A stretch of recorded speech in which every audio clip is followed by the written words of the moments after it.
Chapter 10. The Terrible Secret.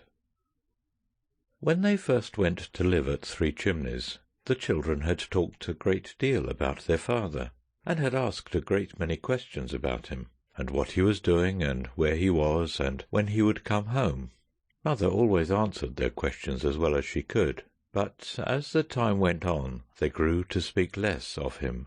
Bobby had felt almost from the first that, for some strange, miserable reason, these questions hurt Mother and made her sad, and little by little the others came to have this feeling too, though they could not have put it into words.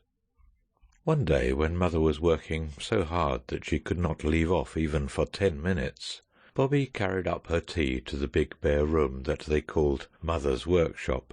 It had hardly any furniture, just a table and a chair and a rug, but always big pots of flowers on the window-sills and on the mantelpiece. The children saw to that. And from the 3 long uncurtained windows, the beautiful stretch of meadow and moorland, the far violet of the hills, and the unchanging changefulness of cloud and sky. "Here's your tea, Mother love," said Bobby. "Do drink it while it's hot." Mother laid down her pen among the pages that were scattered all over the table, pages covered with her writing, which was almost as plain as print, and much prettier. She ran her hands into her hair, as if she were going to pull it out by handfuls. "Poor dear head," said Bobby. "Does it ache?" "No, yes, not much," said Mother. "Bobby, do you think Peter and Phil are forgetting Father?" "No," said Bobby indignantly. "Why?" None of you ever speak of him now." Bobby stood first on one leg and then on the other. "We often talk about him when we're by ourselves," she said. "But not to me," said Mother. "Why?" Bobby did not find it easy to say why. You, she said, and stopped. She went over to the window and looked out. "Bobby, come here," said her mother, and Bobby came. "Now," said Mother, putting her arm round Bobby and laying her ruffled head against Bobby's shoulder.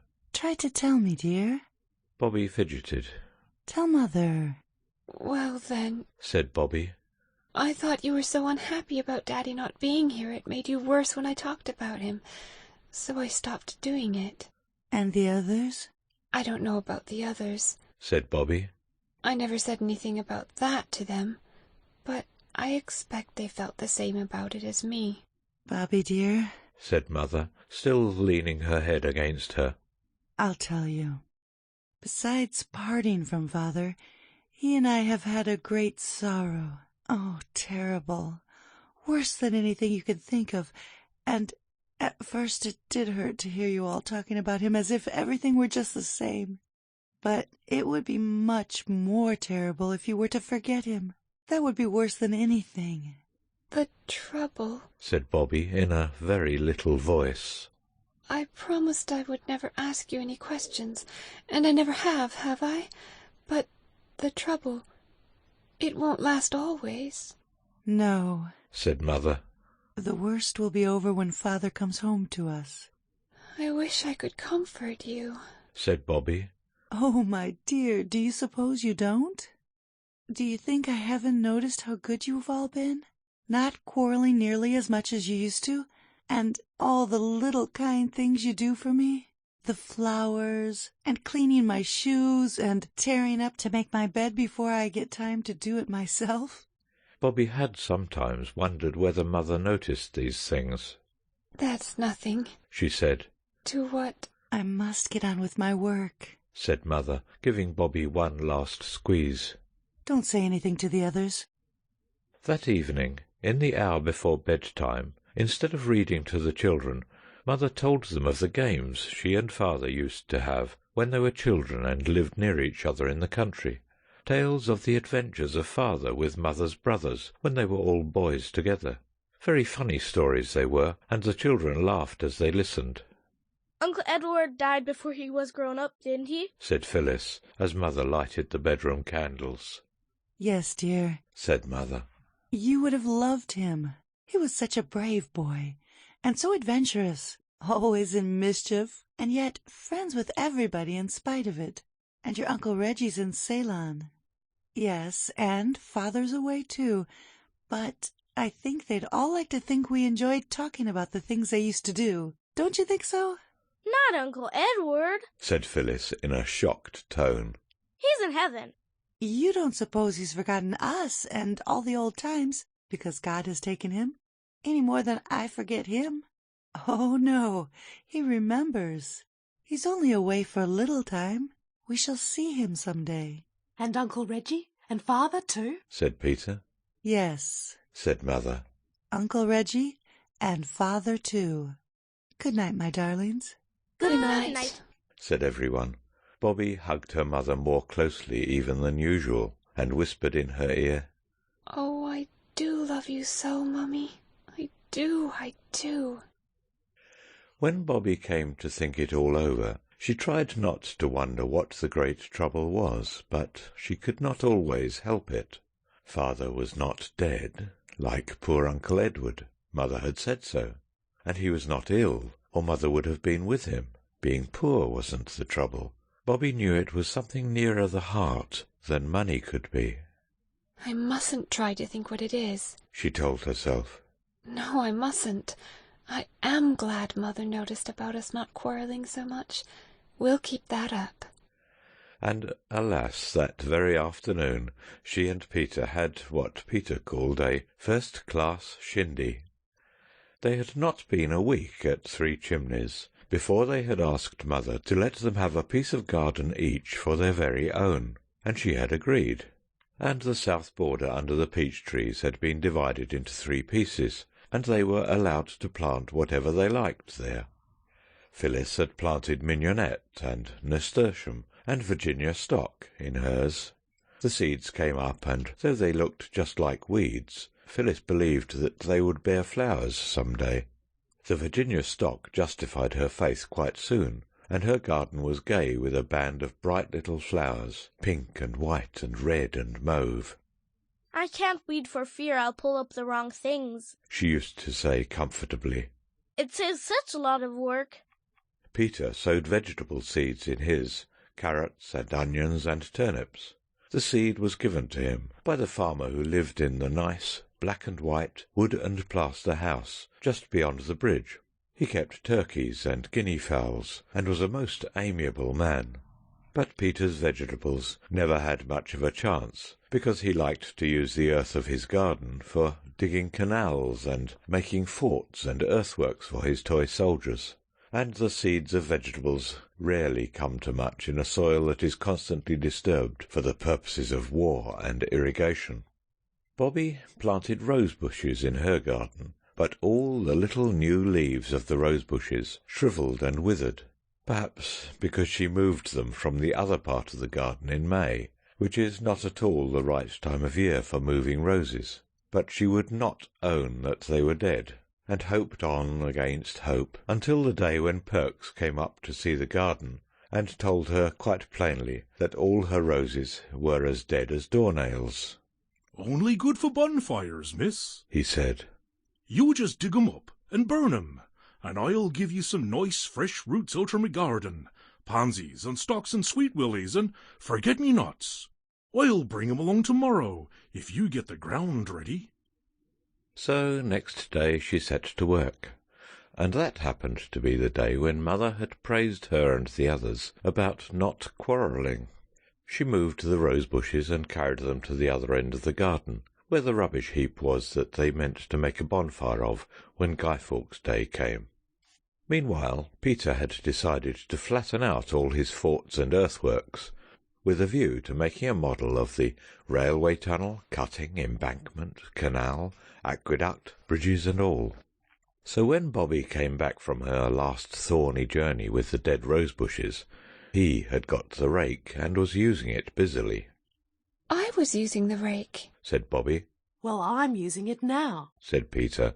But I had it first. Said Bobby.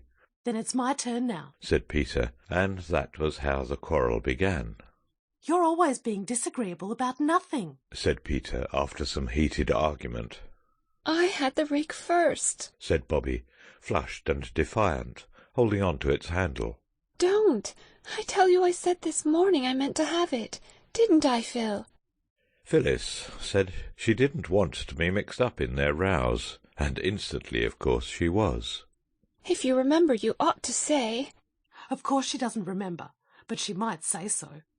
I wish I'd had a brother instead of 2 whiny little kitty sisters, said Peter. This was always recognised as indicating the high water mark of Peter's rage. Bobby made the reply she always made to it. I can't think why little boys were ever invented. And just as she said it, she looked up and saw the 3 long windows of Mother's workshop flashing in the red rays of the sun. The sight brought back those words of praise. You don't quarrel like you used to do. Oh! cried Bobby, just as if she had been hit, or had caught her finger in a door, or had felt the hideous sharp beginnings of toothache. What's the matter? said Phyllis. Bobby wanted to say, Don't let's quarrel. Mother hates it so. But though she tried hard, she couldn't. Peter was looking too disagreeable and insulting. Take the horrid rake, then, was the best she could manage, and she suddenly let go her hold on the handle. Peter had been holding on to it too firmly and pullingly, and now that the pull the other way was suddenly stopped, he staggered and fell over backward, the teeth of the rake between his feet. Serve you right, said Bobby before she could stop herself. Peter lay still for half a moment, long enough to frighten Bobby a little. Then he frightened her a little more, for he sat up, screamed once, turned rather pale, and then lay back and began to shriek, faintly but steadily. It sounded exactly like a pig being killed 1/4 mile off. Mother put her head out of the window, and it wasn't half a minute after that she was in the garden, kneeling by the side of Peter, who never for an instant ceased to squeal. What happened, Bobby? Mother asked. It was a rake, said Phyllis. Peter was pulling at it. So was Bobby, and she let go, and he went over. Stop that noise, Peter, said Mother. Come, stop at once. Peter used up what breath he had left in a last squeal, and stopped. Now, said Mother. Are you hurt? If he was really hurt, he wouldn't make such a fuss, said Bobby, still trembling with fury. He's not a coward. I think my foot's broken off, that's all, said Peter huffily, and sat up. Then he turned quite white. Mother put her arm round him. He is hurt, she said. He's fainted. Here, Bobby, sit down and take his head on your lap. Then Mother undid Peter's boots. As she took the right one off, something dripped from his foot onto the ground. It was red blood, and when the stocking came off there were 3 red wounds in Peter's foot and ankle, where the teeth of the rake had bitten him, and his foot was covered with red smears. Run for water, a basinful, said Mother, and Phyllis ran. She upset most of the water out of the basin in her haste, and had to fetch more in a jug. Peter did not open his eyes again till Mother had tied her handkerchief round his foot, and she and Bobby had carried him in and laid him on the brown wooden settle in the dining-room. By this time Phyllis was halfway to the doctor's. Mother sat by Peter and bathed his foot and talked to him, and Bobby went out and got tea ready and put on the kettle. It's all I can do, she told herself. Oh, suppose Peter should die, or be a helpless cripple for life, or have to walk with crutches, or wear a boot with a sole like a log of wood. She stood by the back door, reflecting on these gloomy possibilities, her eyes fixed on the water-butt. I wish I'd never been born, she said, and she said it out loud. Why, Lawker mercy, what's that for? asked a voice, and Perks stood before her with a wooden trug basket full of green-leafed things and soft, loose earth. Oh, it's you, she said. Peter's hurt his foot with a rake. 3 great gaping wounds like soldiers get, and it was partly my fault. That it wasn't, I'll go bail, said Perks. Doctor seen him? Phyllis has gone for the doctor. He'll be all right. You see if he isn't, said Perks. Why, my father's second cousin had a hay-fork run into him, right into his inside, and he was right as ever in a few weeks. all except his being a bit weak in the head afterwards, and they did say that it was along of his getting a touch of the sun in the hayfield, and not the fork at all. I remember him well, a kind-hearted chap, but soft, as you might say." Bobby tried to let herself be cheered by this heartening reminiscence. "Well," said Perks, "you won't want to be bothered with gardening just this minute, I dare say. You show me where your garden is, and I'll pop the bits of stuff in for you. And I'll hang about, if I may make so free, to see the doctor as he comes out, and hear what he says. You cheer up, missy. I lay a pound he ain't hurt, not to speak of." But he was. The doctor came and looked at the foot, and bandaged it beautifully, and said that Peter must not put it to the ground for at least a week. "He won't be lame, or have to wear crutches or a lump on his foot, will he?" whispered Bobby breathlessly at the door. "My aunt, no," said Dr. Forrest. "He'll be as nimble as ever on his pins in a fortnight. Don't you worry, little Mother Goose." It was when Mother had gone to the gate with the doctor to take his last instructions, and Phyllis was filling the kettle for tea, that Peter and Bobby found themselves alone. "He says you won't be lame or anything," said Bobby. "Of course I shan't, silly," said Peter, very much relieved all the same. "Oh, Peter, I am so sorry," said Bobby after a pause. "That's all right." said Peter gruffly. "It was all my fault," said Bobby. "Rot," said Peter. "If we hadn't quarrelled, it wouldn't have happened. I knew it was wrong to quarrel. I wanted to say so, but somehow I couldn't." "Don't drivel," said Peter. "I shouldn't have stopped if you had said it. Not likely. And besides, us rowing hadn't anything to do with it. I might have caught my foot in the hoe, or taken off my fingers in the chaff-cutting machine, or blown my nose off with fireworks. It would have been hurt just the same, whether we'd been rowing or not." "But I knew it was wrong to quarrel," said Bobby in tears. "and now you're hurt, and—" "Now look here," said Peter firmly. "you just dry up. If you're not careful, you'll turn into a beastly little Sunday school prig, so I tell you." "I don't mean to be a prig, but it's so hard not to be when you're really trying to be good." The gentle reader may perhaps have suffered from this difficulty. "Not it," said Peter. "It's a jolly good thing it wasn't you was hurt. I'm glad it was me. There, if it had been you, you'd have been lying on the sofa, looking like a suffering angel, and being the light of the anxious household and all that, and I couldn't have stood it." "No, I shouldn't," said Bobby. "Yes, you would." said Peter. "I tell you I shouldn't." "I tell you, you would." "Oh, children," said Mother's voice at the door. "quarrelling again? Already?" "We aren't quarrelling. Not really." said Peter. "I wish you wouldn't think it's rows every time we don't agree." When Mother had gone out again, Bobby broke out, "Peter, I am sorry you're hurt, but you are a beast to say I'm a prig." "Well," said Peter unexpectedly. "perhaps I am. You did say I wasn't a coward, even when you were in such a wax. The only thing is, don't you be a prig, that's all. You keep your eyes open, and if you feel priggishness coming on, just stop in time, see?" "Yes," said Bobby. "I see." "Then let's call it Pax. said Peter magnanimously. Bury the hatchet in the fathoms of the past. Shake hands on it. I say, Bobby, old chap, I am tired." He was tired for many days after that, and the settle seemed hard and uncomfortable, in spite of all the pillows and bolsters and soft-folded rugs. It was terrible not to be able to go out.